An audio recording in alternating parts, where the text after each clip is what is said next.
You're going to the All-Star game. I mean,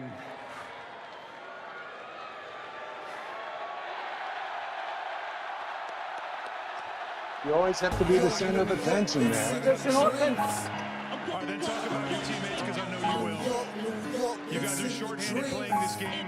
This is a tough game.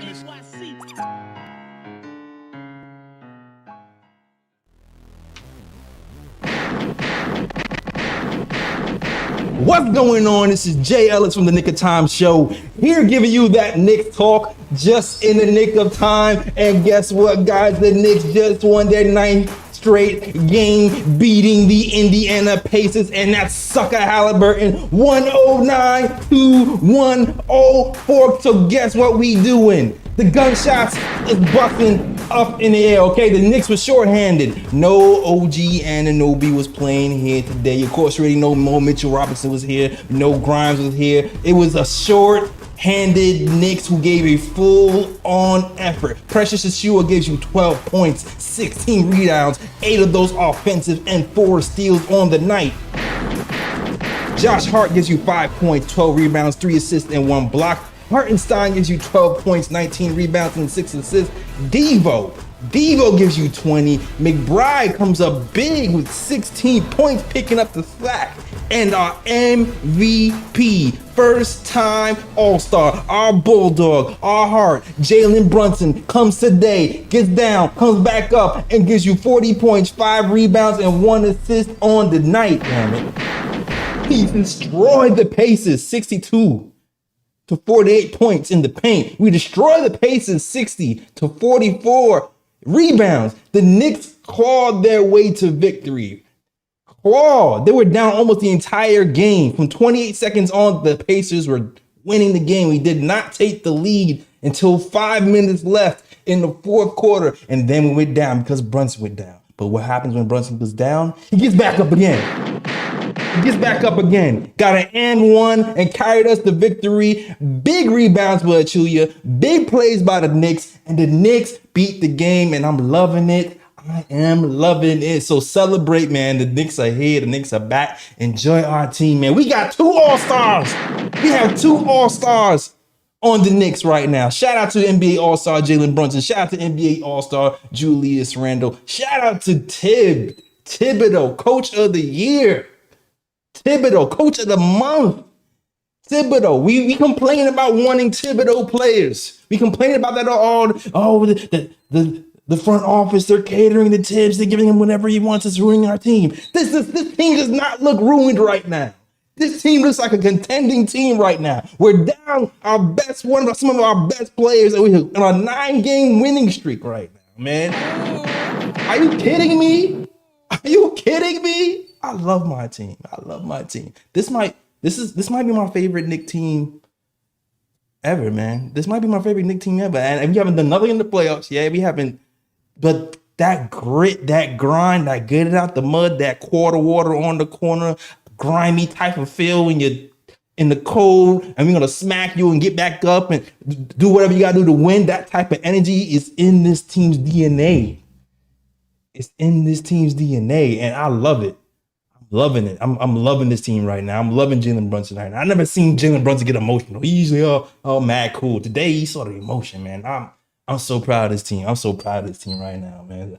Salute to the chat. Salute to everybody. And also salute to my co-host. I'm sorry I had to get that off. I was mad excited.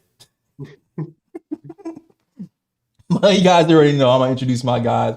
First and foremost, it's the man, the myth, the legend, the guy with the stats and the facts. Ryan G's in the building. You know the vibes. We outside. Woo. And of course, you know, it's the Latin assassin over here, Lee Escobedo. What's going on, Lee? I know you seem calm today. Is it because you have a suit on? I don't know. Is it because you have a collar? You look kind of dapper today, sir. You on a date? With myself. 2 words. 1 name. Quintel Woods. If you know that name, you know what period of Knicks history I'm talking about. It was the darkest single season under the James Dolan era, 2005 to 2006. The year of Eddie Curry, the year of Larry Brown, the year of Isaiah Thomas, the year of catastrophe and malfeasance under James Dolan. Quintel Woods. If you remember that and you're still here as a Knicks fan, enjoy this moment. Breathe it in. Breathe in that NYK energy. Breathe it in, man. Breathe in that victory. Breathe in that pride and walk outside with your chest out and smack a Nets fan just cause. All right, I'm getting too carried away. And of course, you already know, Rookie of the Year, XD1 baller, college baller, Ebony in the building. What's going on, Ebony? Also, Bears fan. Don't forget that. You're an avid Bears fan. Let's go. Naismith, Namath, Nimbard. It don't matter. Don't matter. It don't matter. Don't matter. Brunson for 2 or 3. It don't matter. It don't matter. It don't matter. It don't matter. We outside, like Ryan says, and like Lee says, let's go. Let's go. I told y'all, twerk. A company woman shaking all that. Did ass shaking all that. That's all me that. right now. Oh, that's why Lee got the collar on. He was at the company man meeting. I was saying on Anthony MSG, man. You know There you go. All of that. I'm with that. None of them things with our injuries like we have. Like, so don't say Halliburton didn't play. They out here poking people's eyes out. We still won. So like, Beat call it you. what you want. We were playing 5-on-8 today. It is what it is, and we still came out with that victory. We ain't looking for nobody to help us because we realize ain't nobody trying to help us. Nope. So let's go Knicks. No, let's go Knicks. Nope, nobody trying to help us. Everybody trying to overcharge us for players and trades and stuff. Everybody trying to rob us. So we just gonna keep our stuff and do it ourselves. That's what we about to do. Because why must I be like that? Why must I chase the cat? Hey, Nothing but the dog and him. and he had the baby dog today with Deuce. Roof. Let's go. Yo, you know the Deuce segment is coming. Let's go, baby dog and him. Oh, Deuce. We got the big dog and the little dog. Yeah, big dog, little dog. Yo, Deuce is shutting dogs in the house. Down. And listen, before we setting up in the background, everybody has a lot to say today. Ebony said, I want to take the floor. She said, start with me. Give me the ball. So when Ebony says, give me the ball, you gotta listen to the woman. You just gotta give it a ball because she got something to say. And I know it has something to do with Tibbs. And I just want to hear what you got to say about Mr. Tibbs. Yes, I am his biggest critic. And when he does well, I have to give him his flowers. All I've asked for Tibbs and my only beefs with Tibbs seems like he has gotten over himself and rectified that. We seen him pull Dante and let Deuce rock.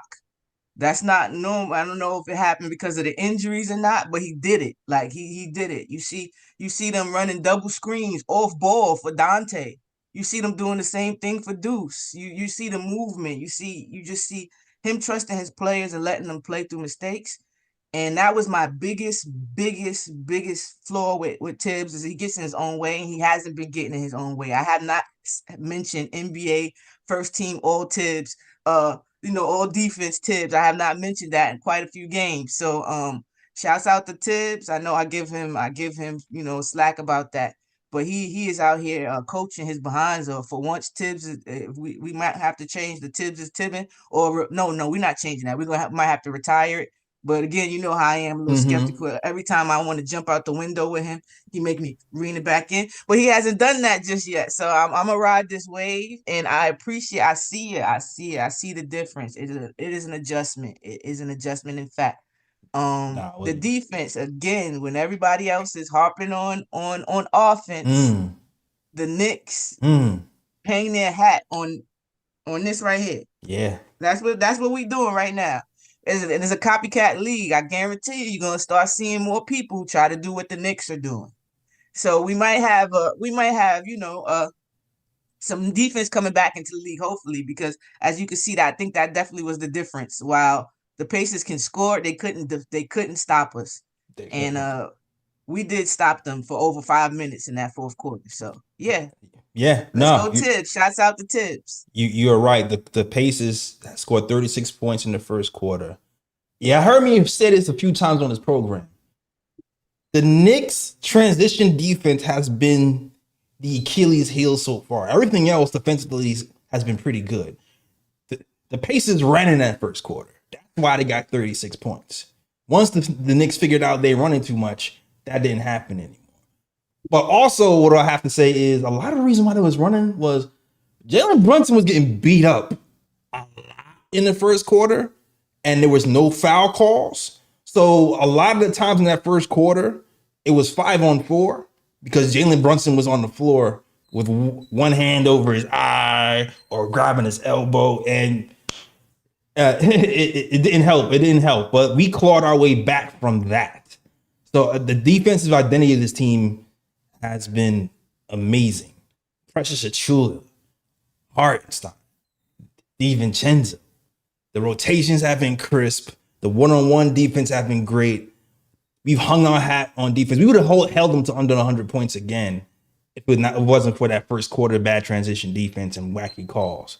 But we held them. We held the number one offensive team in the league to 105 points, which is a huge deal. And don't feel bad for them for only playing Halliburton 22 minutes. This is the same team who beat the 76ers last week without Halliburton. All right? So don't go. And of course, we didn't have OG. We didn't have Randle. We didn't have Mitch. We didn't have Grimes. So we definitely not feeling bad for nobody. So we hanging our hat on defense for real. And we're going to get into the meat and potatoes of it. But I want to let somebody else go off first. I feel like Ryan had a lot to say. So Ryan, what you got to say? So I'm going to start off by saying this. When the Knicks made the trade for OG Anunoby, and we were on the podcast talking about the trade and how it impacts the team, there were a lot of emotional Knicks fans in the chat, which is understandable because RJ and IQ, two guys that we loved, two guys that were drafted by the Knicks, homebred, were traded away for a player, and I understood why Knicks fans were emotional about that trade. Even on IG, I had people, dudes that, I talked to about the Knicks, they watch the show, they hit me up sometimes to talk Knicks basketball, and I had dudes hitting me up, being emotional about RJ, IQ being traded away. I even had one of my good friends on IG tell me that he was going to stop watching Knicks games because he was so upset over RJ and IQ being traded. And I was like, and I told every single one of them, I was like, do not focus on RJ and IQ being traded away. Focus on what OG brings and his fit within the squad. And even in the chat, when we were doing the podcast, I was like, stop being overly emotional. Think about the fit and how it's going to help this team. Now, fast forward to the first game against the Minnesota Timberwolves. I watched that game with a keen eye, like Ebony. I have my binoculars looking closely at that game. I was watching that game real close. And remember, I came on this podcast after that Minnesota game, and I said immediately, and I'm not a hot take person, I said immediately, the Knicks are one piece away from winning the chip. One game was all I needed to see. The only thing I didn't realize was that I didn't know the team was this damn good, to where no Mitchell Robinson, no Julius Randle, no OG Anunoby, no Quentin Grimes, and they're able to lock down opponents the way they lock down opponents and still win this game. In all my years of being a Knicks fan, I don't know if I've ever felt the way I feel at the moment. The defense that this team has is a championship caliber defense. Absolutely. We all out the window together, man. We out the window, man. No team in the East is going to want to see the Knicks in a 7-game series with the way this team defends the ball. And then on top of that, the offense. You have two guys in Dante and OG that can shoot the hell out the rock. Good luck trying to double either Jalen Brunson or Julius Randle. Good luck trying to double either one of them because you're going to get burned. This team is complete. I do not want to say. I'm with you, dog. I'm with you, dog. I'm with you. I'm with you. I'm with you. I'm trying not to jump out the window. I'm trying to keep cool. Listen. I'm trying to keep calm. Go ahead and round Browns. I feel like we all about to hold hands. I feel like we all about to hold hands and jump together, man. I feel like we're all on the same page right now. Yo, jump out the window. I've been there. Jumping out the window on this one. This team is special. Special.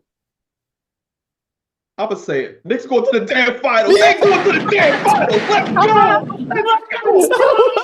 Let's go, baby. Let's go. Let's go. Hell yeah, my man. Woo! I got the spirit. James Dolan, I got the spirit. Let's go. Dog. Jumping out the window on this one. It feels that way, man. Ryan says it, it's happening. If he says it, it's happening. It feels that way, man. It feels like backup bench creator be damned. We might not even need that. I don't even know. I don't even know. Like, show me some things today. I saw some things. We gotta get rid of Evan. That's all. That's it. Shoot. I really want Evan as a basketball player, just to play or get an opportunity. That's all. Seriously, it's not even the fact that we need. What do we need? Because like you said, this the team that we just need to start the playoffs healthy. That Bullock thought we had in that 4th seed when he was talking about Big 15. That's this seed. That's this team. Next man up mentality for real. This is feeling like I feel like Ryan took your take, Lee. How do you feel? I wanted to say I've been on this show now for almost 2 years. That was my single favorite moment in my time beyond the show, was that entire monologue by Ryan. That is my favorite moment. Thank you for that. So let's talk about Tom Thibodeau. I'm sorry for saying you should be fired. At the time, I still feel like I was right because I just walked out of that Mavs game. I was kicked out. I was booed out by the Dallas Mavs fans, my dad and I. And I was super angry. But you changed. And from that moment, you shortened the rotation to 9 men. There's been incremental, both micro and macro, that you made changes that have led to your best playoff victory as a head coach. For only second time in your career, you beat a higher seeded team in the playoffs. Cleveland Cavaliers. You smacked them. You didn't beat them. You smacked them. And then you gave Eric Spoelstra everything you had in a very well-coached series against the Miami Heat. And from that moment on, this season, you've sped up the offense. You sped up the pace. You're shooting more threes. You're cleaner, as J.O. said, cleaner rotations. And rotations, minute-wise, are managed better game to game depending on matchup. That is huge for Tom Thibodeau. That's huge. I am sorry. You do not deserve to be fired. My God, you deserve to be extended. Let's get this team healthy. Because if they're healthy, we are winning the championship this season. If we are fully healthy, I'm calling it. I am calling it. I've seen enough. Mitch, come back. Randle, come back. Because we are winning it all if you do. Oh, man. You know what? There's been a lot of criticism given to this front office for being patient and incremental and not making big moves and making a bunch of base hits. But you know when you've been in a lot of toxic relationships and Yes. when you're in a lot of toxic relationships, sometimes when you get the good one, sometimes you're so used to the bad ones. Don't know the good one is the good one because you're like, well, the other one did this. How come you're not doing that? Because that was never the right way to do it in the first place. And I feel like that's the PTSD. That's what the Knicks have been going through. The old regime, you make a semi mistake, you're fired. Yeah, that's not the way to go. He's like, that's not the way. wait, is he making improvements here? Oh, he fell back here, but he making okay, cool. Let's see where this goes. Like this is the way healthy franchises are run, and I'm glad that we're doing it differently. We're being strategic. We're not making knee-jerk reactions, and even though we as a fan base have been massively impatient, the patience is starting to pay off, and we're starting to see the fruits of our labor. Even sadly, even with some of the young guys here, but still the culture is still here. The coach is still here. Brunson, Randle, the energy of that New York energy, that grit is still here. And I'm loving what I'm seeing. And when that type of energy is here, you can be missing 3 out of the 5 of your starting lineup and beat the Pacers. And hold the highest ranking offense to 105 points. So I'm extremely happy with where this team is right now. I mentioned Quintel Woods earlier for a reason. Story time. 2006, that year, Quintel Woods was my precious Achiuwa. I was really hype about him. I thought I was like, oh, we got a gritty guy. I was young. I was like, we got a gritty guy on the team for all of his scoring, Eddie Curry, Stephon Marbury, Steve Francis. I was like, we got to have that grit guy, that Ronnie Brewer type guy that would come in and be the glue. Me and my dad went to Razoo's, both blue-collar workers. Sat at the bar. There's this lesbian couple next to us, older, probably baby boomer age. They were huge Mav fans, had decked out in Mav gear. And me and my dad are like, hey, bartender, can you put the knits on? Everyone's like, put the knits on? Like, why the hell do you what's the knit? It's 2006. Bear with me. They're like, what? They still play basketball? They couldn't believe it. We wanted the knits to be playing on the TV. They put the game on. The fans next to us are like messing with us. So like, man, y'all suck. We've been Mav fans, ticket holders, 20 years, blah, blah. We got Dirk Nowitzki. I'm like, that's cool. We got Eddie Curry and Zach Randolph. Randolph first half dropped 18 points. Me and my dad are hype. Third quarter comes about, doesn't score for the rest of the half. Then lose by 15. We got laughed out of the restaurant by my Mavs fan couple. Precious Achiuwa is exactly what I wanted Quintel Woods to be. We have a lot of talent. We got a lot of guys, but we needed someone to come in and do the dirty work. And you always trust in Miami. Never trust a Miami Heat fan, but you always trust a Miami Heat draft pick. And my man, Precious Achiuwa, has untapped potential. Him and OG and Mitch can be lethal in the playoffs, and there is no other three-man combination in the NBA as lethal and switchable as that on defense. It puts us over the top and over the edge defensively. So when I see Precious Achiuwa, it's everything I wanted Quintel Woods to be and more, and I love him for that. And never believe Raptor fan, obviously, because the analysis on Precious was off. Man, it was super off. Or you have a great coach who can bring what he has out of him. Say it, Jay. That is true. That could be it.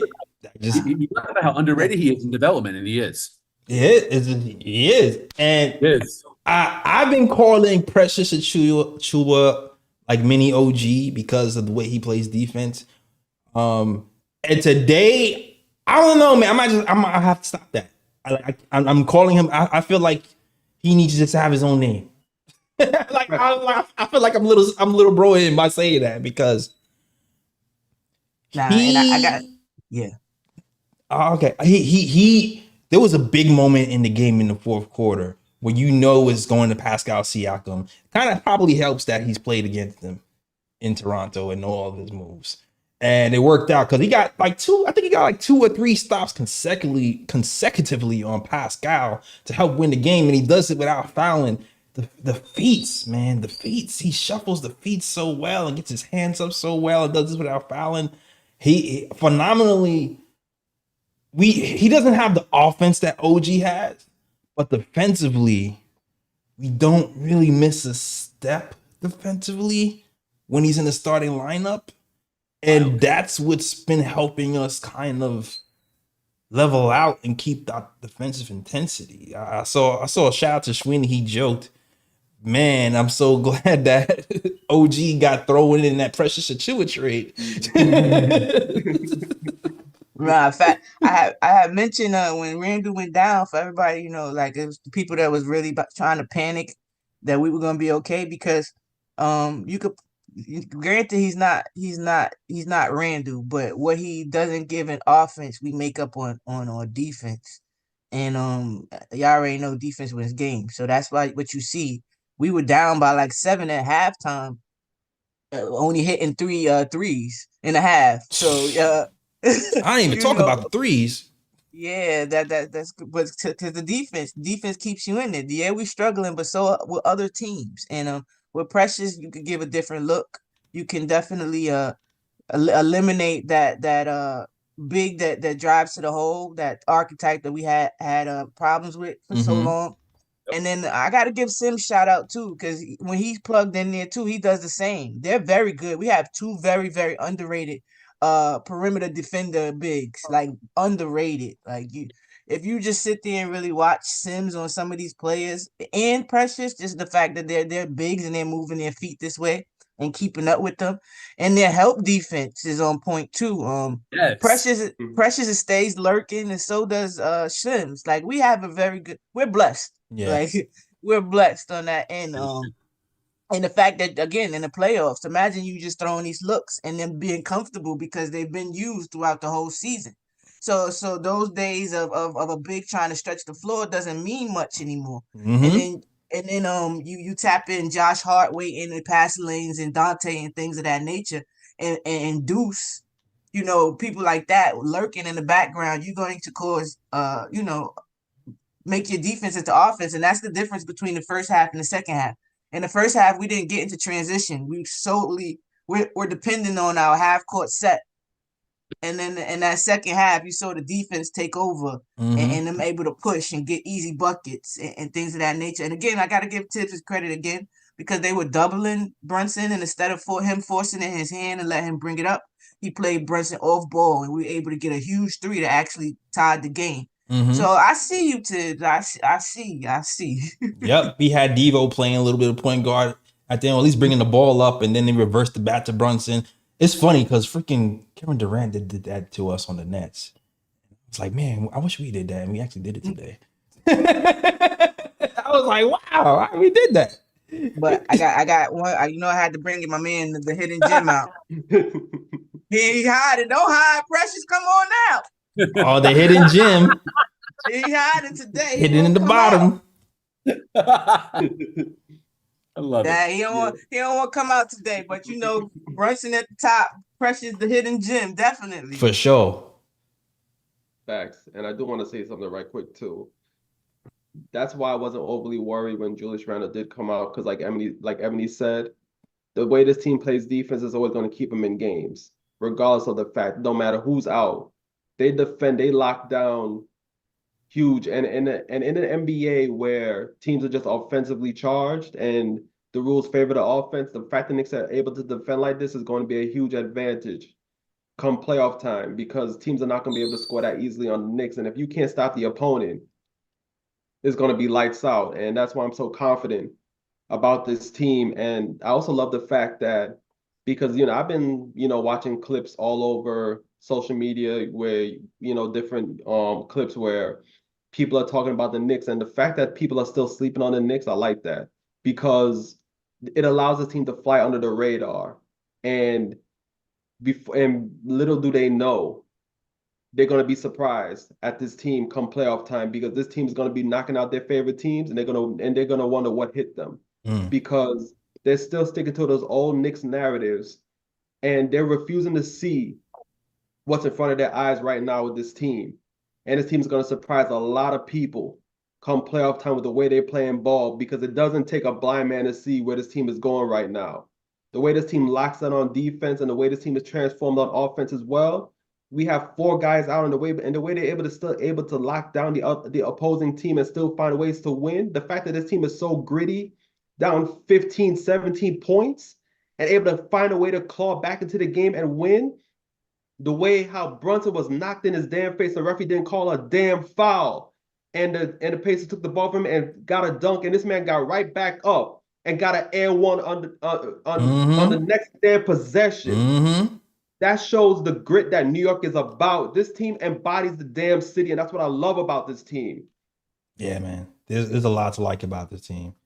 I got so high, I forgot I even had graphics. I forgot I even had graphics, but we did the whole Precious Achiuwa salute. I didn't even show my man stats. He had 12 points, 16 rebounds, 4 steals, 2 blocks.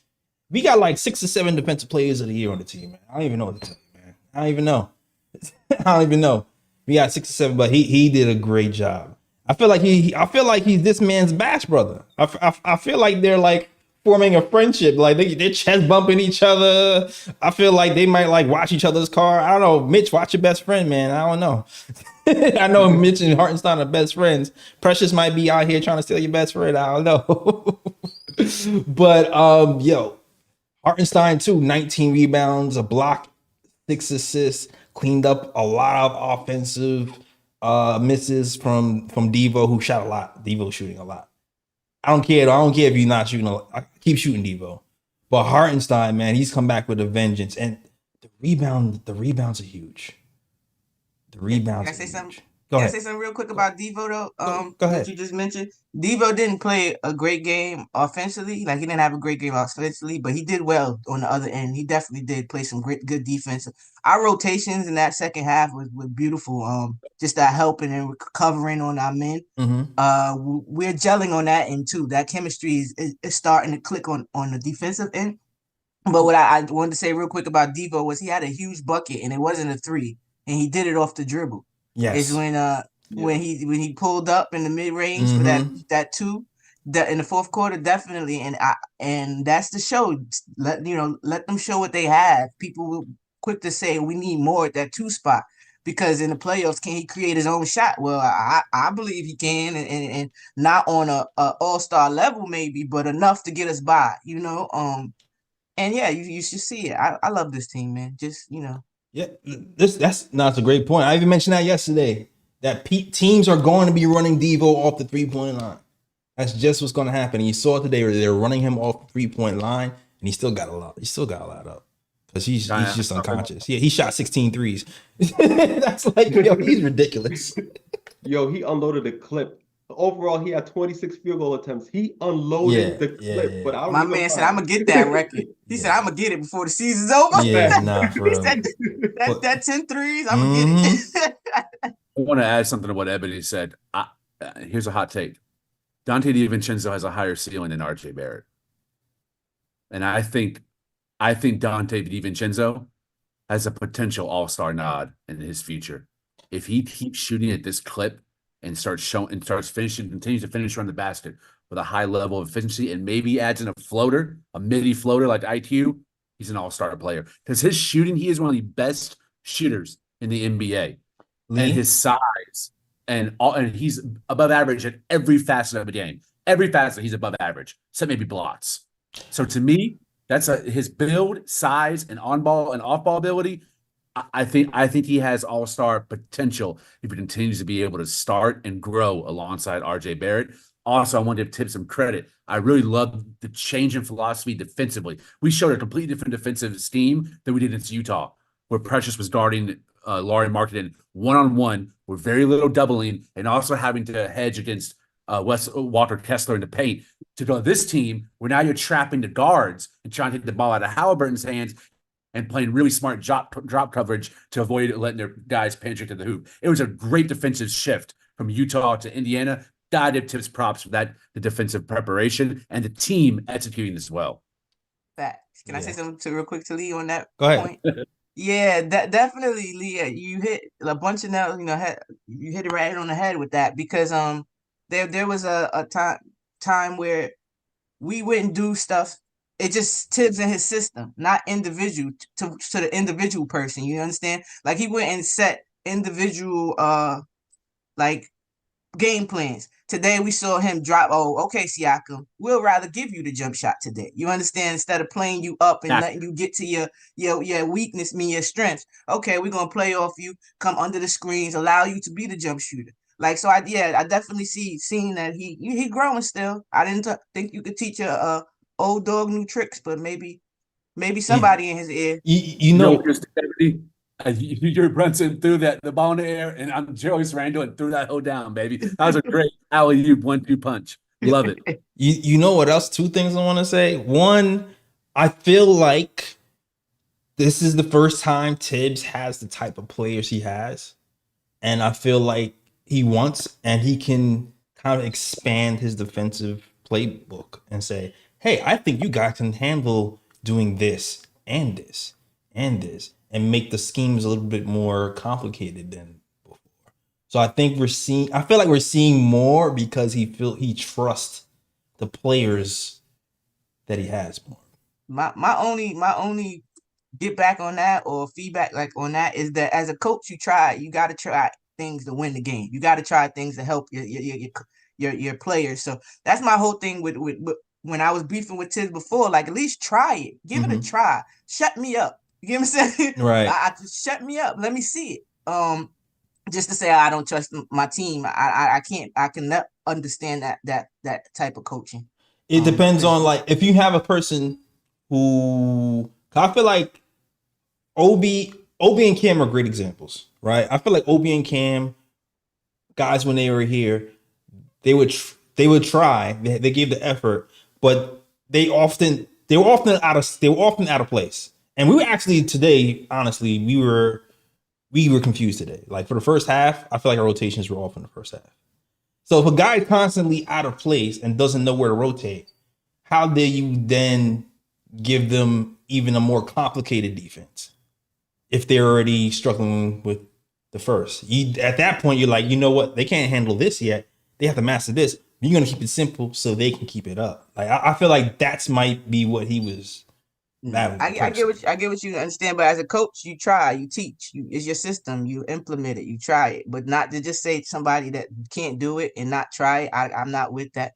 And with Cam and them, it was never really the defensive part that was the issue for me with them. It was them just sticking in the corner. I never seen Obi do pick and rolls and when they could lob them up. Oh, we talking about defense, so that's the nature. only reason I'm talking about the defense. Yeah, the things of that nature. That's the whole thing. Like with Tibbs, it was just very stubbornness, and then he doesn't seem as stubborn now, and that's just the difference.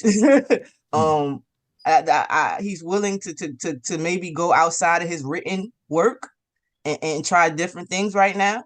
He's getting better at freestyling. Maybe he might be able to get the invite at the end of the to Rap City at the end of the funny the end of the season. Maybe. The second thing I want to touch on is the DiVincenzo thing, because Lee, I was thinking the same thing. I was thinking the same thing yesterday. I just didn't say it yet. I was waiting to see what type of game he was going to have today before I said it. I was waiting to see what type of game he's going to have today, but because I know everybody's looking for that all-star second guard, but I think we might actually have something here. And too often in the NBA as a fan base, as we see somebody who was a second round guy or is his 8th year and he's never been anything, and you figure because he hasn't been anything for the first 7 or 8 years, he's not nothing now. So you put a cap on what this person is based on the first 7 years, and you don't know what the situation was, the injury history, the flexibility he had, the role he had, all that can cartel into what you are today. So this is his biggest role to date, as Ebony said yesterday, and he's starting to grow within his role, and he's even starting to expand. He's starting to go to the hole more. He's starting to shoot more mid-range, and people are going to have to run. People are running him off the 3-point line, so he's going to have to expand. So it's going to force him to grow. So we might see another Dante as time goes on. This is one of those other blessing in disguise things where Julius Randle is down, somebody else has to step up, and they can kind of realize, wait, I have this other part to this game that's untapped. Let me use that. I have a little bit of ball handling that I really haven't used on this team. Let me lean into that more. So let's just wait and see. Like, I can totally see Dante DiVincenzo being growing into an all-star caliber guy. He's shown flashes. The shooting is there. He's shooting over 40% from 3. This to see if he can handle this load for this period of time is going to be a small sample size to maybe what he can be. So I'm definitely keeping an eye on it. Yeah, I just want to add something right quick. With Devo, I don't really think it's a cap.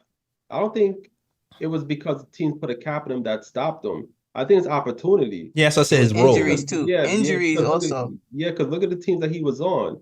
He was on a stacked Bucks team, so it's like on a stacked Bucks team, are you going to really get the opportunity to start, No. especially when you're a young player? Not really. He went to Golden State. You have Steph Curry, Klay Thompson in the backcourt. So it's like, are you going to really start in Golden State when you have Steph Curry and Klay Thompson ahead of you? No. But when he came to the Knicks, the opportunity presented itself because you had Grimes in the starting lineup and he wasn't producing, and then Grimes came out and he complained about his role in the starting lineup. So that presented an opportunity, and you have to give Dante his props. He took advantage of that opportunity, and now you're finally seeing what he's capable of in the starting lineup. So sometimes it's not even a matter of teams putting a cap on a player and being like, you're not gonna surpass. No, I wasn't saying There's teams no being a cap. I'm saying opportunity. fans. I meant like fans keep having a cap in their head, like he can't be past this because of that. Because after that, I said role, like depending on what role you have. Like you're playing next to Steph Curry and Klay Thompson, you're not going to be getting the type of shots that Steph Curry and Klay Thompson are getting. And he took people's minutes in Golden State also. Same thing kind of like he did here. He came in and crafted out a role for himself. They had to play him on. He outplayed his contract. That's why, again, if Golden State could have afforded for him, they probably definitely would have That's a fact. kept him. They wanted to keep him. But with Dante, with the people, I always tell people all the time, stop putting people in boxes. Look at a prime example is that Brook Lopez. Brook Lopez didn't shoot like his first 3-pointer, like consistently more than 3-pointers until like his 8th season. So like people do get better if this game does slow down at different times for different players.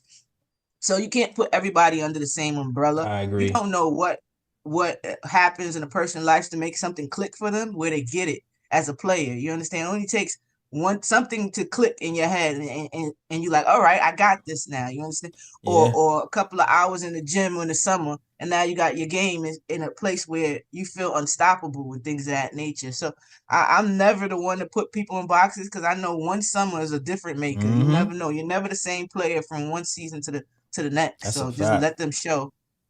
Jay, you know what play it was that solidified my thinking in this? What's that? It was when Dante came off that curl on the left-hand side. He put the ball on the floor. Defender came out, overreached on three-point line. He went up to the mid-range on the left side, and he just pulled up for a really nice. It was a beautiful Jay. It's like he has that. Yeah. I was like, the more reps he gets, the more we'll see that mid-range. He's already a top 5 shooter, maybe top 3 shooter in NBA this season from 3. So that's his bad, and he is one of the best at it. In today's pace and space NBA, you can be an all-star based on your shooting. But he also has improved into the rim. So if he is finishing at a high clip and he's shooting at one of the highest clips, if he adds that mid-range, how can you guard him? Yeah. Especially with Randle and Brunson creating so much of a vacuum, pulling the defender away from them. You can never give them single coverage or no coverage. The potential is there. It really is. No, I agree. And I'm also seeing potential in throw your number 2s if you know. Deuce McBride, man. Deuce. Did you I was screaming today because I was like, man, I don't know if you guys follow us on Twitter. I posted on Twitter, man, I wish OG Anunoby was here because I wanted him to lock up Halliburton. Little did I know that Deuce McBride was on the case, all right? Because Deuce came in the second quarter and gave Halliburton hell for like a good clean 3 minutes before the quarter ended. Forced an offensive foul, hit a few threes, and said, "I'll be back." Deuce's showed. It's like he's starting to build. He's starting to stack his confidence and build on moments. I'm starting to see him pick his spots better when to drive, when not to. I saw him. He's watching Brunson now. He's watching Brunson because I saw him reject 2 screens because Brunson be the king of rejecting screens to get into the hole. I saw a screen come and Deuce said, nope, drive left, got to the hole and one. I was like, okay. So Deuce is learning. And that third into the fourth quarter minutes when Jalen Brunson was looking exhausted. He played the whole third quarter. He looked like he had no legs. Like I felt like he was shooting threes because he was like, I'm just tired. And everything was short. And I was like, man, they're gonna have to sit him because there's nothing left. And then Deuce came in there with Josh Hart and Achiuwa and Hartenstein, and they cut that lead to 2, man. And Deuce was in the thick of it. Now they got a little bit hyper and couldn't get over the hump, but they did their job. And it's like, even though the bench scoring was uneven, like they killed us on the bench scoring 40 and 20, but Deuce had impactful moment, 16 points for Deuce, a lot of big threes. Like Ebony said, Tibbs had him running off of screens and hitting threes, went to the hole. He's starting to find a little bit of his mid-range. I'm liking how it's coming together for Deuce. And in big moments, in pressure situations too, I'm liking what I'm seeing from Deuce. I absolutely love the big Deuce's minutes, and especially because he had such a stinker last game. That's how you respond. That shows a lot of character to me. And also you putting folks in jail. My NYPD card just dropped, so I can't flash it across. But jail, he had him frustrated, pushing off. Mm-hmm. And he had a little hook shot going. I would like to see more of that little hook for his short self, because he needs stuff like that. If he can put things like that in his bag. Yeah, I seen him not taking wide turns to the basket. Today was very aggressive and straight to the point type of thing. When he was decisive. If I'm driving, I'm driving. It wasn't dribbling in circles today. Yeah. If I'm driving, I'm driving. If I'm not, I'm moving the ball. Like, he was very decisive and learning. Again, he's just been pushed into action. Like, here you go. You're part of a third seed team now as a backup point guard. Do your thing, So I have to give him grace, because we did ask him to get a better jump shot and hit those shots, and he's doing that. Yeah. So now it really reminds me of IQ. Now we're going to ask him, can he run the point guard? Now we're going to ask him, does he have a mid-range? It's real IQ-ish. The same thing. Just keep stacking it. Just keep stacking it.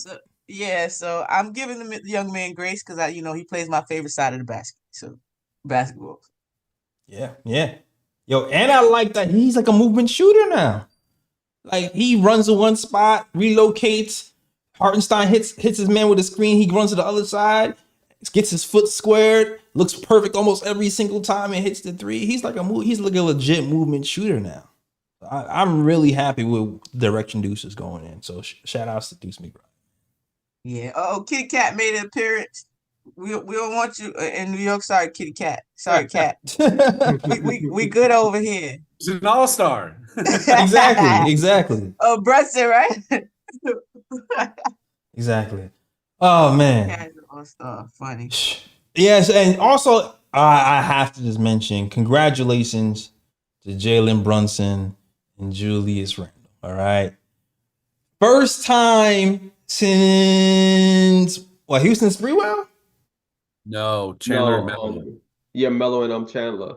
Yes, Chandler and Melo. Well, we had two all-stars in at the same time. So bust those shots. Having two all-stars, well-deserved. And I remember last year saying, around November, December, I was like, yo, Jalen Brunson is going to be an all-star. And I kept saying, I remember, I want to go back to all the comments when I was calling Jalen Brunson a future all-star back last year in November, and people called me crazy. I remember saying that. I remember it sounds crazy now because we here now. Yeah. But Jay, in November, December, people were looking at me nuts. Yeah, me too. A lot of my takes, Jay, are unpopular until they're popular. Exactly. And that's it. Because you just speak. You're not speaking to get intention. You're talking what you see and what you truly believe. And then people get late to the show. They late to the show. Then it's an epiphany. Right.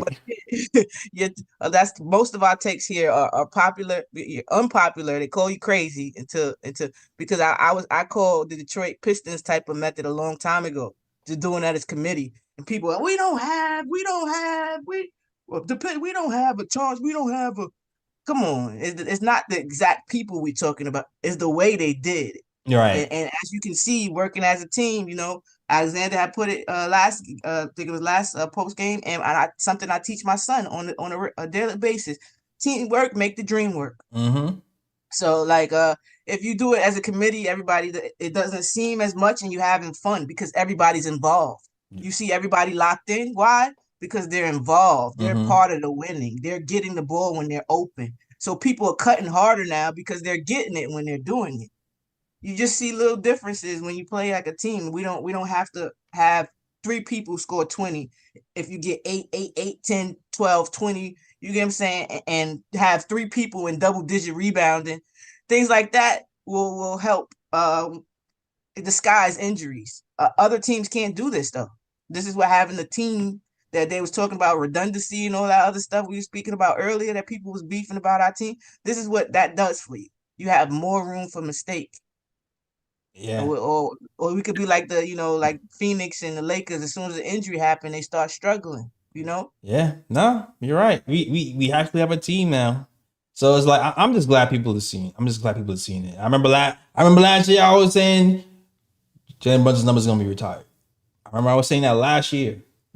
Jay. Yeah. Jay, do you remember what I said when we signed him? When he was on. Lee was on it. Was early. Lee was on I was it. earliest. Lee was on I said it. this is the best signing in franchise history the day he was signed. I said that. No, he did. Front row He did. seats to the Brunson show, in Dallas. Yeah, he was in Dallas. He was in Dallas scouting. I thought it had a 90% hit rate, let me tell you. And I do want to say something right quick. It was basically in regard to what Ebony said, and I think this is where people get it wrong about the Knicks, and I think Amin made a great point on Dan Le Batard's podcast show, and he was trying to explain it. Because a lot of people, when they look at these teams and they look at teams that have a great chance of winning the championship, whatever the case may be, they're kind of looking for that shiny player, like teams that have those shiny players, like the Steph Curry, right, the LeBron James, players like that, and they're like, oh, that team has that type of caliber player, so that team automatically has a chance to win a championship, whatever the case may be. But the way the Knicks did it so unorthodox, because the Knicks don't have a quote-unquote shiny player. They're doing it like the Nuggets. Exactly. The Knicks have players that they brought in and they developed while they were with the Knicks. When Jalen Brunson came to the Knicks, he wasn't a superstar caliber player at that time. But as he grew with the Knicks, he started to develop into that superstar caliber type of player. Julius Randle. When Julius Randle came to the Knicks, he wasn't an all-star caliber player. But when he came to the Knicks, he began to develop his game, and he developed into that all-star caliber player. So now all of a sudden it's like the Knicks have those pieces that you can put them on the caliber of other star players, even, and they don't look like those shiny pieces. So people automatically write up the Knicks because they're like, oh, the Knicks don't have no special players, because they look at Jalen Brunson, they look at Julius Randle, they're like, there's nothing about these players that look quote unquote flashy. But it's like the Knicks have players on their squad that are that caliber when it comes to scoring the rock and making an impact on the team. And then all you're doing it now is now you're just attaching the pieces together. We got steel-toe boots. That's why, Ryan. We got steel-toe boots. We don't have shiny shoes. We got old reliables. Exactly. Take a beating. Exactly. And then putting all the pieces together, now all of a sudden it's a team effort. All of a sudden you have a squad out there that can pretty much compete with any other team in the NBA. Man, I'm really feeling like more than ever, we have all these damn picks. Like, I don't know. Maybe we should draft somebody. Sound like Brogdon. And maybe we should just pack some picks to get more high level role players in here. Get another type of OG, and I feel like we good, man. Yeah, I understand what you're saying, Jay, because this kind of reminds me, what you're talking about reminds me what Denver did with Michael Porter Jr. Like, you're able to get maybe get somebody that's a high risk, like a high risk, high reward type of person, because people didn't want to take a chance on MPJ because his back issues.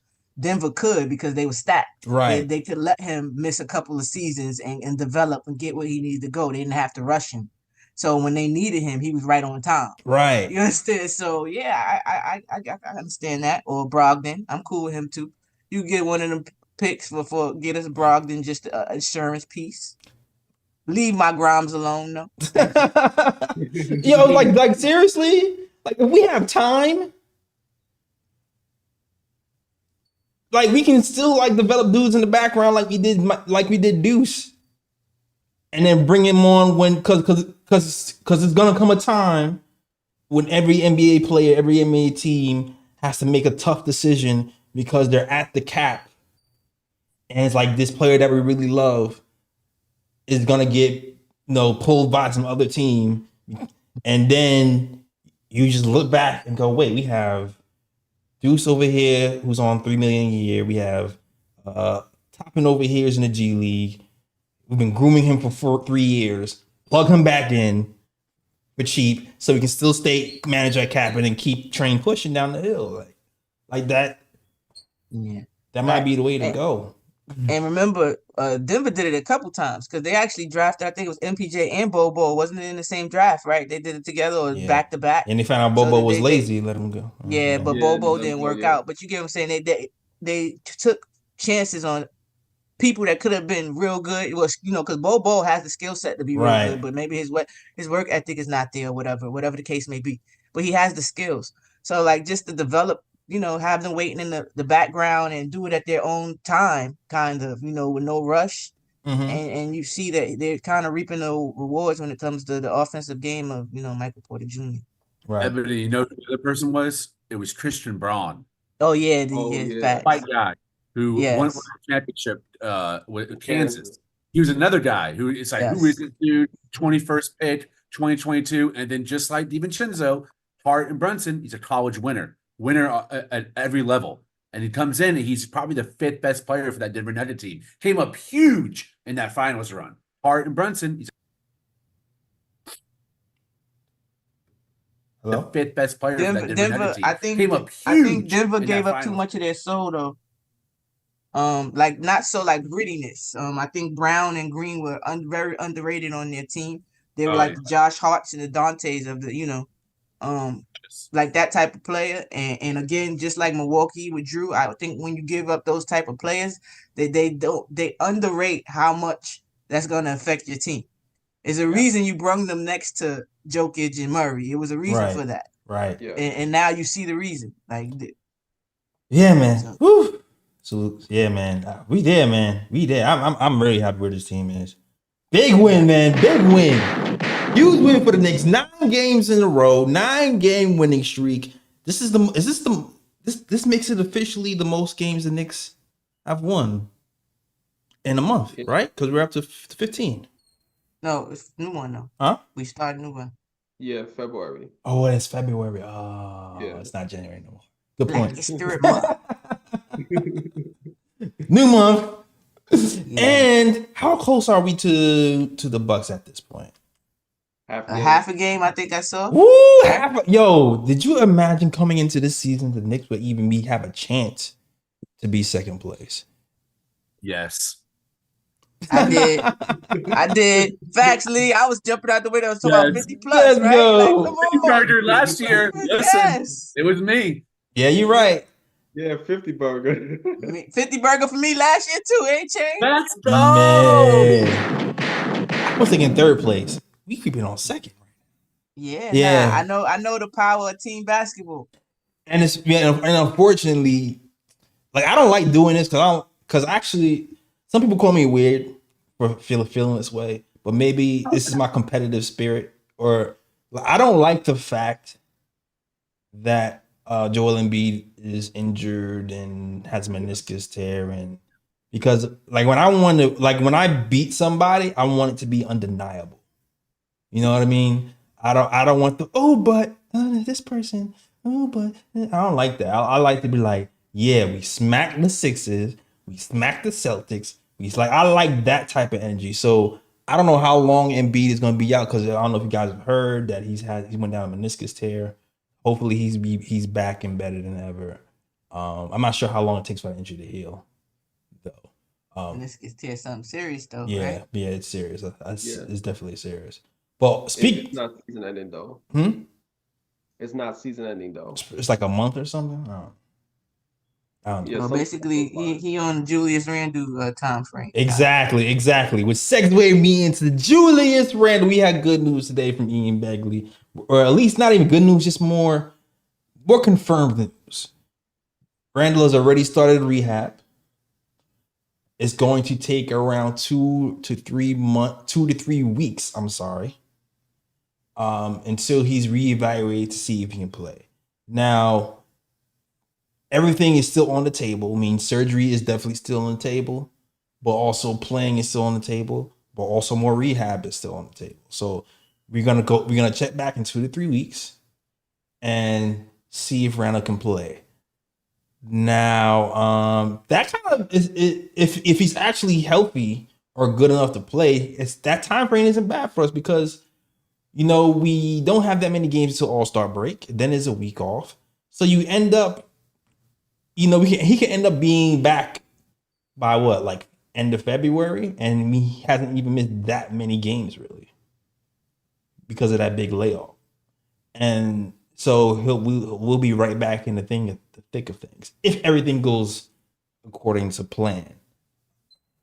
So we'll see what happens. We'll keep monitoring Julius Randle and see how it goes, and hopefully he's back and healthy and strong. Yeah, guys, I got a little emotional. Yeah, definitely. I know it's a little random, but I just seen the post that Jalen Brunson. I mean, Rick Brunson put to Jalen Brunson. It says. Can I read it real quick? Yeah, sure. Ahead. Yeah. It says there were times when you wanted to be like me, and now I wish I could be like you when I was your age. I love you. Congratulations for making your first All-Star game. Oh, who's cutting onions here? I know, right? I had. Man, that's crazy. That's crazy. Yeah. But yeah, back to Randle. I'm just excited, that he's come back and it's optimistic. It could have been a lot worse, so I'm counting the blessings. Yeah, I'm counting the blessings. Yeah, and salute to the chat too. Discord link is up. You can take 1 or 2 calls if you feel like. I saw somebody say, "Hey, are y'all taking calls?" Yes, we taking calls. The Discord link is at the top if you want to chat. So all you gotta do is go to the top, click the link, and talk your talk and talk Knicks basketball. All right. But shout out to the chat. Shout out to Nick Yak. Shout out to 19 Conman NYC. Shout out to Ann Grill. Shout out to D Nice 77. Shout out to Gregory Lee. Shout out to Prezi the Boss. Shout out to Russell. Shout out to who was here earlier from Morning Brew? Phil? Was Phil here? Phil. Yeah. Shout out, I don't even know if Phil's still here. He's like, yeah, still talking. He probably went to bed. But shout out to you. Shout out to Marshall L. Alexander, Russell McCall. Shout out to the Crazier. Shout out to Carmen Goldberg. Shout out to Glamour Knicks. Shout out to AKA Miss Tibbs. You are Mrs. Tibbs from now on. Shout out to everybody rock with the Kid OT show. All right. I don't know if you guys have anything else that you want to add before we get to one more take in my clip. Huh? I got one more hot take in the clip. We got one more? Oh, man. Uh-oh. The OG Anunoby and Precious Achiuwa, and I'm not even going to mention Malachi Flynn. That trade is the third best trade in its history. Number 1, 1968, David Busher. Number 2, 1971, Earl the Pearl Monroe. That's Dan Valens. Number 3 is OG tie with the Charles Oakley trade for Bill Cartwright. I believe that was 1988. Tied right now. I think the OG, if we go to the finals, these conference finals, it could push above. This the Precious addition, Precious and OG. Leon Rose put off a top 3 trade. Jalen Brunson, best sign in its history. Okay. All right. I like it. The way we move it, you can't argue against it. And the evidence keep piling on. You gotta catch. You gotta roll with it. Facts. Just gotta roll with it. Staying on business. And not Kenny the Jet Smith standing neither. No K. Oh man. Knock knees. We not doing that type of thing. Damn. So where would you put the Sprewell trade? After OG. Oh, fourth. I think OG is going to end up being more. OG and Precious will be more impactful, I think. So you know what that means. He's like, yeah, like if they went to the finals. He always knows how I'm thinking. He always knows. My professor X. He's like, Oh man. Oh, holy, I love it. All right. What we doing? We doing bro picks? I got Yeah, some in the I clip. definitely got a bro too. Oh shoot. Go ahead, Ryan. Start us off, I guess, right? My bro pick goes to Doc Rivers and the Milwaukee Bucks. Oh man, I should have said this one. Because I was watching the game last night. The Bucks were down. I think it was like about 5 seconds left on the clock. My guy Doc Rivers had Dame Lillard inbounding the ball to Giannis Antetokounmpo. They were down by 3. They had Dame Lillard inbounding the ball to Giannis Antetokounmpo down 3 to bring the ball up the court, knowing damn well the Blazers were going to foul him to make him go to the damn line and make him shoot 2 free throws, which is exactly what the Blazers did. Bruh. Wow. And then to compound it, okay, they got another chance to win the game. My guy, Dame Lillard, had the ball. He had the double team. He was like, all right, I'm doubled. I ain't got the open shot. I'm going to pass it to Brook Lopez. Brook Lopez could have easily passed the ball back to Dame because Dame was open afterwards. And my guy Brook Lopez was like, you know what? I'm going for all the glory. Let's go. My man put the ball on the floor, sidestep, went for 3, brick. Bruh. Damn, son, you pulled a Fresh Prince Carlton move on my man said it's my time. It's my time to shine. I waited all my life for this. That's crazy. And they were So made it added worse. to my bag. They were made it worse. They did it in Portland where Dame Lillard played 10 plus Oh. and you don't give that man the last shot? Bruh. I told you I'm not calling Dame no more, y'all. He aimed to me. That's aim no D pause. Oh man. Damn, he pulled a Carlton on Dame in Portland. That's nuts. That's wild. Yeah. Dog, you might be traded. You wasn't even on a trade deadlock until the last game. You might be traded now. That's crazy. That's funny. Jalen will trade you for Miles Turner, bro. Nah, they would go nutty. They put Miles Turner on there. That's just more non defense and no rebounding now. Now you really screwed up. Yeah, they shut down Miles Turner today. Shout out to the Knicks, man. I didn't even remember him playing. Exactly. They shut him down. 6 points. I heart drop coverage, man. Shut him down. Shut him down. Yeah. Mm-hmm. I got a bruh pick. My bruh pick goes to Dan Lebertard. Did I say that right? Yeah. So yeah. My man giving us props on the show. Speaking straight facts, keeping it basketball. You know, that was different too, because normally that show don't give us no love whatsoever, right? Because they Heat fans, so I understand it. Yeah. Okay. I understand it. Mm-hmm. So they don't give us any love. And again, he's trying to give us love because you have to. It's right there. We're busting teams behind. It's like you have to give us. We're making people have to watch. So he's saying these, and he's giving him back all these people we just demolished. What about Philly? What about Minnesota? And I'm in my head, I'm like, blew them out.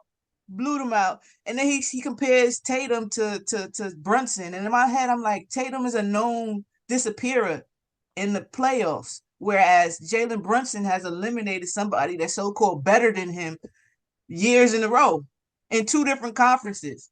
So definitely Dan Lebertard and the people that kept hating on that show, you get bruh pick of the day because it's just ridiculous now. You're not even making sense now. At least give me people that are whooping our behinds. You get what I'm saying? You give us people that we blew out by 30 plus. Come on. Give us our respect. It's gonna come. It's funny because I walked into the office today, and there's a Nets fan in the corner. He's salty now. He's mad salty. So he came over. Oh, y'all, you really think you're gonna win the championship? He started yapping. I was like, excuse me, aren't you the same team who had KD and Kyrie? And y'all want the same, maybe less amount of playoff games than we did? Bruh. Yes, and that's the perfect segue. Perfect segue, because that's the next bruh pick will be my guy, Mikal Bridges. On the Mellow Show. On Mellow Show, talking about we don't have championships and you know the Knicks net feud. He tried to downplay it and say he don't understand the big thing. We haven't won a championship since 1973. But at least my team can say since. Yeah. Can your team do the Let's same? have a champion. That's what I'm saying. I'm like, Did any Double down on the bruh pick. That baby still salty. We Bruh. came in there and shut down his whole stadium. Mhm. Had his stadium sounding like a home game and booing him on missed free throws. Yep. He's salty. So he He's definitely super salty. salty. He need to just come on the winning side then. That's all. That's all you gotta do. You might as well just pull. You might as well just pull a KD at this point. exactly. You might as well just pull a KD. Exactly. Mikal Bridges, go to your front office and just tell them you want to come to the Knicks. Just make it simple. Just come through. Just come through. Just come through. You hear Clarkson trying to do it. He said, "Fuck it, I want to play the Knicks. I'm sorry. I want to be. I like the Knicks." That's why he wasn't trying to win. He was like, "I'm gonna try to keep the score. I'm trying to make sure the Knicks get this W. So when I come over, they'll have one more win in the chip." The clip. I mean. Oh man. Yeah, but that's it. Those my Those two your bruh picks. All right, some good, Yes. some good ones. All right. I have a bruh / whose man is this / WTF pick. And it has nothing to do with basketball. So while I was about to watch the net game, I was posting this on Twitter. I ordered some Uber Eats, and the person got lost. First of all, the person's name was a woman's name, like clear woman, not androgynous, not he, that, they, them, none of that. It was straight up. There's a chick, right? So I'm okay. I'm talking to her, giving her instructions on how to get to my apartment, and she said, "Hey, I'm lost. I'm gonna call you." All right, I put the phone up. I don't know if you guys have ever seen the movie The Exorcist. The little girl Reagan, Linda Blair's character, she's possessed by a demon, and the demon calls itself Legion and says there are many of us in here. Right? There's multiple demons. I am not kidding. I heard two voices coming out of this person. Now I'm not gonna lie, I was a little stoned and hungry, but I was like, I put the phone down, put it on speaker, and I was like, "Am I really here?" Sure enough, two voices. One definitely a white lady, probably in her mid-40s. The other voice, early 20s, African American woman. Strangest. They were both saying similar things, but not this. It wasn't the same voice. One was like, "I can't find your apartment." The other one was like, "I think I just turned around. I might have seen the sign." And I was like, "What is going on right now?" It was very weird. I get this. This is going somewhere. So they finally hear. They message me. I'm outside. I go outside my apartment. It's an old dude. It's an old man who hands me my food. I was like, I was just like shook. I didn't know what the hell was going on. So either I had the best strain of ganja I've ever gotten from my blood in my life, or I saw some like Area 51 Unsolved Mysteries situation. By the way, my dinner was delicious. I had some swordfish, ceviche, and a really nice kale salad with some quinoa and raisins and walnuts. Anyway, it was delicious, but damn, it was a weird experience. They ate my chips though. I'm sorry, I'm not eating chips right now. Bruh. Chips. All right. He said, "This is for my services. This is for my services." Yeah, bro for the chips eat it. I guess. Wow. It was a very. I had to share it. It was very strange. Maybe they had like a call service. They don't have a phone. They related to him. Like It was like two voices on the phone. No one was in the car. He was the only person in the car. He's like 7-year-old white guy. It was very strange. Yeah. Well. Oh wow. Wow. All right. That was good. I mean, I had a roommate that my roommate was a woman. I thought she was a dude at first. Ended up being a woman. I was like, yeah, sure, yeah. And then the voice was like the octave was loaded, and I was like, oh yeah, okay, yeah. Came to the door. I was like, wait a minute. She was like, your guy got family in New York. I was looking behind her. It's like your brother. He said they had two voices and an old dude popped up. That's funny. crazy. That's crazy. Yeah. It was All right. weird, very strange. All right, yo, good show, guys. Good show. Thank you guys for watching. We're about to wrap it up. Get some rest. Enjoy this win, though. Definitely enjoy this, man. 9-game winning streak is crazy. Can we get to 10? Can we? Can we get to 10? Yes. Let's make it double Who we digits. playing next? Wait a minute. Digits Who we, for real. who we playing next? Lakers. Ooh. Lakers, gotta get that. I can't hear my dad both. Oh yeah, the guy LeBron and AD resting up for us. Yeah. We gotta beat the Lakers. Lakers up. Let's get it.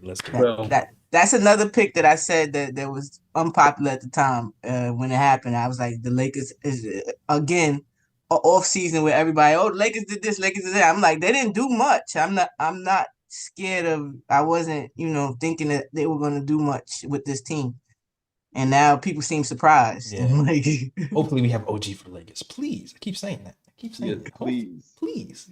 I would like If to play. not, I would like to play Hidden eight Gem. or 9 people, not 7.5 people like we did today. these are 8 or 9 people. If no OG, then Precious on LeBron probably the move. Yeah, it's probably like they got a little bit more size on the Lakers, so I definitely want to have a little more to match up with. But we'll see. But that's a show. Great show, guys. Hope you guys. I saw some guys actually subscribe during the show. Thank you, guys. Whoever subscribed. I forgot. I saw the name, but I can't remember the name. My memory sucks. But thank you to whoever subscribed. They subscribed after all the championship talk. They got hyped to hit subscribe, so I appreciate that. But yeah, man. So yeah, Lee, let them know they can find you, man. At _Lee Escobedo on Twitter, LeeEscobedo, or hop on the search bar, #bum. I've been donating on the Mad Fans. New Year's resolution. I'm a little late, but I'm not arguing with Knicks fans anymore, man.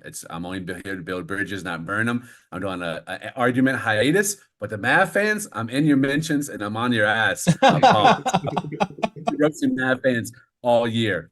Today's book club is actually from my therapist. She gave me The Idiot's Guide to Cognitive Behavior Therapy. I've been going through it, trying to work on some of my bad tendencies and habits to be more mindful and enjoy the moment and be able to deal with my anxiety and depression, less on meditation and more through just like thinking things through and being patient.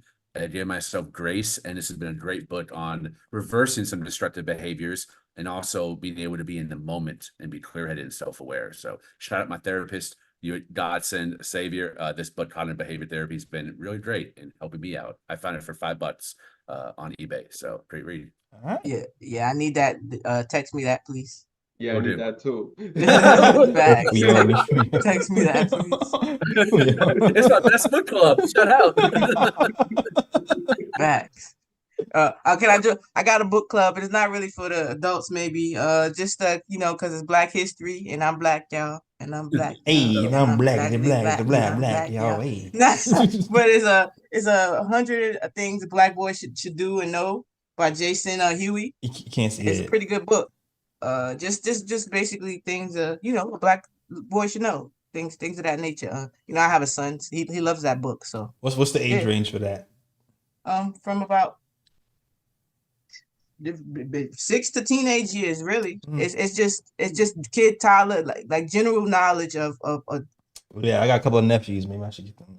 Yeah, definitely. It's a good book. It's just things that you're supposed to do, look at people in the eye, things of that nature. You understand, like stuff of that. Yeah. So anybody can use it. It's a wide age range, and my son, who's super duper nice, sometimes need to read that you don't have to always be super duper nice. I'm gonna smack somebody.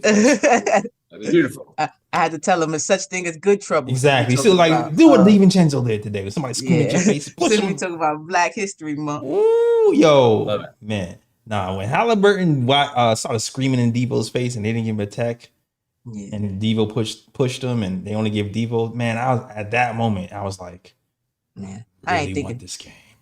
Yeah, I'm not thinking about Bison. You seen him with the Bison? Yo, I'm about to the show Bison. The Bison. That's the other bro pick. Forgot about him in that fit. Yo, Ebony sent this to the group chat today. He said, "Is that Halliburton's fit?" I don't know if you can see it. Can y'all see that? And Bison. Oh Street man. Fighter. Oh man.